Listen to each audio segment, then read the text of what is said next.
Wars and rumors of wars, the most cited sign when it comes to the end times. Jesus mentioned this directly in the Gospel of Matthew chapter 24. He said that there would be conflicts between nations, but warned, the end is not yet. This sign appears in nearly every interpretation of the last days, from the early Christians to the present. Global conflicts have always existed, but the scale has changed. In the 20th century, we witnessed 2 world wars that killed more than 100 million people. Today, regional conflicts can erupt in a matter of days and gain worldwide reach through social media, something previous generations could never have imagined. But here's the detail many have missed. Jesus didn't say wars are the end. He said they're like birth pains, signs that something is beginning, not ending. The emphasis isn't on the conflict itself, but on the growing frequency and intensity. Wars have always terrified humanity, but according to prophecy, they are only the beginning of what is yet to come. And if conflict between nations is one sign, the next one goes even deeper. Disasters humanity can no longer control. Earthquakes in various places, when the very ground trembles as a warning. Another sign mentioned by Jesus in Matthew 24 and Luke 21, earthquakes have always occurred, but the prophecy speaks of something different. Seismic shocks increasing in frequency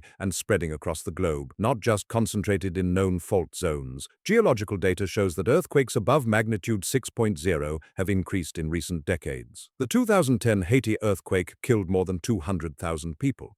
The 2015 Nepal quake, nearly 9,000. Regions once considered safe are now experiencing unexpected seismic activity. Yet geologists still debate whether there's truly an increase, or if we're simply detecting them better with modern technology. But for those who interpret the signs prophetically, the question isn't scientific. It's the literal fulfillment of what was spoken 2,000 years ago. The earth trembling beneath our feet, a reminder that not everything is under human control. But if earthquakes shake the ground, the next sign strikes something even more fundamental: our food. Famines and epidemics. When the essentials for survival disappear, Luke 21 mentions famines and pestilences as signs of the final times, mass hunger and rapidly spreading diseases affecting entire nations. In the original texts, the word used suggests a shortage that comes suddenly and universally. The UN estimates that more than 800 million people live in extreme food insecurity today. The pandemic infected hundreds of millions and claimed over 7 million lives worldwide. Diseases once thought eradicated, like measles and polio, are re-emerging in some regions. Perhaps this is more than human failure. It is a warning of our helplessness when the spiritual world is ignored. There's a biblical pattern here.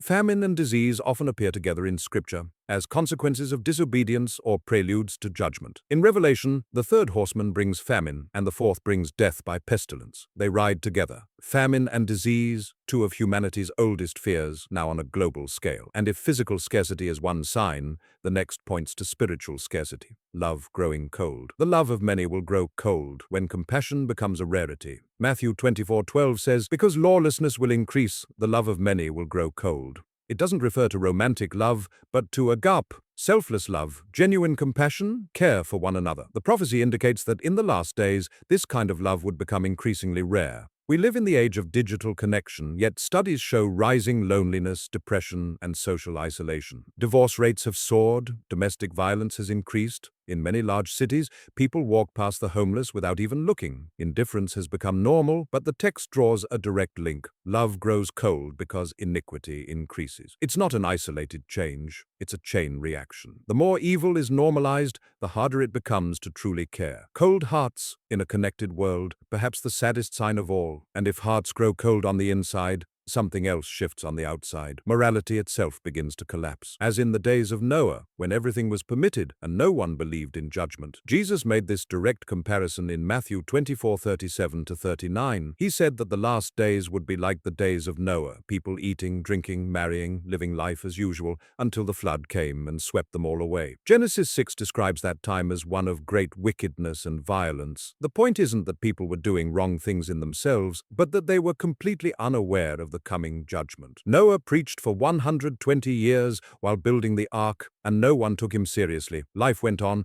until the very last second. Now ask yourself, are we living distracted while the ark is being built once again? There's a chilling detail in Genesis 6:5. It says that every imagination of the thoughts of man's heart was only evil continually. Not some people, not sometimes, continually. It was a culture where evil had become the norm and goodness the exception. Absolute normality until total collapse. Noah was called insane until the rain began to fall. And if Noah was mocked for building an ark. The next sign speaks of those who will be mocked for warning others about what's coming. Scoffers in the last days, when warning becomes a joke. 2 Peter 3:3-4 specifically prophesies about this. In the last days, scoffers will come, mocking and saying, "Where is the promise of his coming?" These are people who not only reject the idea, but actively ridicule it. The notion of an end, of judgment, of accountability before God. Today, speaking publicly about the end times often results in being labeled a fanatic, an alarmist, or a conspiracy theorist. Memes asking, "The world's ending again?" go viral. The very concept of divine judgment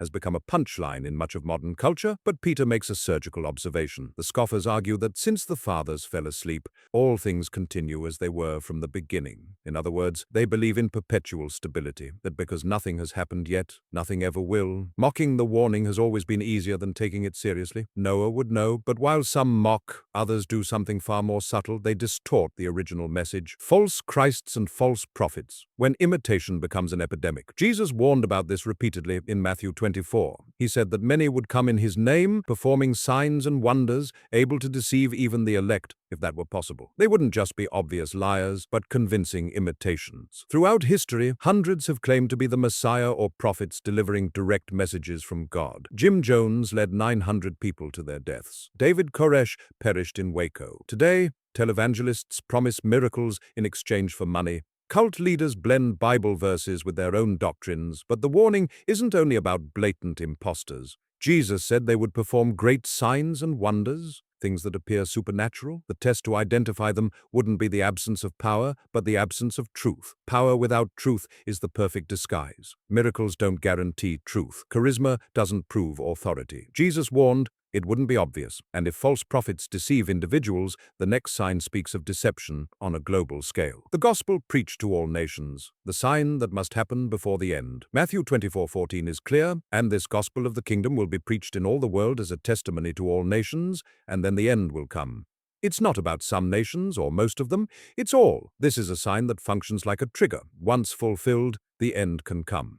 Today, missionary organizations estimate that the gospel has been translated into over 3,500 languages. The internet allows Christian messages to reach places once considered inaccessible. Isolated tribes in the Amazon, remote villages in Asia, and closed regions like North Korea all now have some level of exposure. But there's an ongoing debate. Does preached mean simply that the message was delivered, or that it had a real opportunity to be received? Some argue that if the message was distorted or rejected due to cultural or political barriers, it hasn't truly been preached. Is this a technical fulfillment or a genuine one? For the first time in history, it's technically possible to reach every nation. If this is the final sign yet to be completed, then we may be closer than we realize. But reaching nations physically is one thing. The next sign speaks of something being reached spiritually. Increase of knowledge, when humanity knows too much, too fast. Daniel 12:4 gives a striking prophecy. "But you, Daniel, shut up the words and seal the book until the time of the end. Many shall run to and fro, and knowledge shall increase." The angel tells Daniel that in the last days there would be an unprecedented explosion of knowledge and global movement. For thousands of years, human understanding advanced slowly. Then came the Industrial Revolution, then the digital age. Today, more information is produced in a single day than in entire centuries of the past. The sum of human knowledge doubles every 12 hours. Artificial intelligence learns on its own. Children carry entire libraries in their pockets. Scientific discoveries that once took decades now happen in months. But there's a darker side to this. With so much knowledge available, truth has become negotiable. Fake news spreads faster than facts. Conspiracy theories gain millions of followers. People have access to everything, yet discernment to almost nothing. We know more, but understand less. Daniel prophesied an explosion of knowledge, but he never said it would come with wisdom. And when knowledge increases without wisdom, the next sign reveals what happens when that power is unleashed. Persecution. Persecution of Christians, when believing becomes a reason to suffer. Jesus was direct in Matthew 24:9. "Then they will deliver you up to tribulation and kill you, and you will be hated by all nations for my name's sake." John 16:2 goes even further. The time is coming when anyone who kills you will think he is offering service to God. Human rights organizations estimate that millions of Christians around the world live in regions where openly practicing their faith can bring severe consequences. In some areas, religious conversion is forbidden by law. In others, entire communities face extreme social pressure or violence because of their beliefs. But the historical fact is striking. The 20th century recorded more Christian martyrs than all previous centuries combined. mankind. And this persecution came from many directions: totalitarian regimes, ethnic conflicts, and even radical distortions of different religious traditions, including Christianity itself.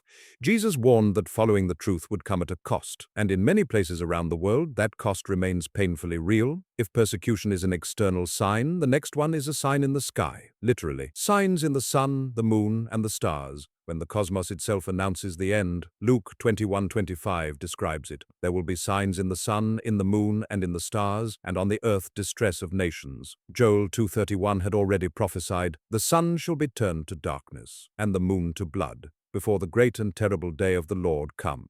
Blood moons, total lunar eclipses, and solar eclipses have always inspired both wonder and fear. In recent years, tetrads, 4 consecutive blood moons, have coincided with significant dates on the Jewish calendar, stirring intense speculation. Asteroids now pass closer to Earth with increasing frequency. Solar storms threaten to shut down global power grids. But there's one detail many overlook. Revelation 6:12-14 describes these celestial signs as happening during the tribulation, not before it. In other words, if you witness the sun darkening supernaturally and the stars falling, it's no longer a warning. It's judgment already underway. The heavens have always spoken, but one day they will scream. That will be the moment when signs stop being warnings. The final one will mark the end of humanity's chance to repent. And if the heavens cry out, there is someone specific who will respond to that call. The last sign is not an event, but a person. The Antichrist, the final figure the world will worship. 2 Thessalonians 2:3-4 describes him. "Let no one deceive you in any way, for that day will not come until the rebellion occurs, and the man of lawlessness is revealed, the son of perdition. He opposes and exalts himself above all that is called God or is worshipped, so that he sits in the temple of God, proclaiming himself to be God." He won't be just another deceptive leader. The Antichrist will be a global figure of political, economic, and even religious power. Revelation 13 says, "He will receive authority over every tribe, people, language, and nation." A reach that seemed impossible until recently. Today, with global technology, social media, and interconnected financial systems, for the first time in history, a single leader could realistically control the entire world. But here's the chilling detail: he will not appear as an obvious villain. Daniel 8:25 says, "Through his cunning he will cause deceit to prosper." 2 Thessalonians 2:9-10 reveals that his coming will be in accordance with the work of Satan, with all power, signs, and lying wonders. He will be charismatic, a crisis solver, offering a temporary peace the world desperately desires. People will not follow him out of fear, they will follow him out of admiration. The final deception won't come disguised as evil, it will come disguised as salvation. 12 signs, some subtle, others unmistakable, all converging toward one question: are we standing at the edge of the end times? You've just discovered the 12 main signs of the end times according to the Bible, from global wars to the mysterious Antichrist. Every generation of Christians believed they were living in the last days. Perhaps they were wrong, or perhaps every sign they witnessed was only a rehearsal for the final act now drawing near. If you enjoyed this video, leave a like. And in the comments, tell me, which of these signs do you think is the most evident today? Congratulations on watching. See you next time.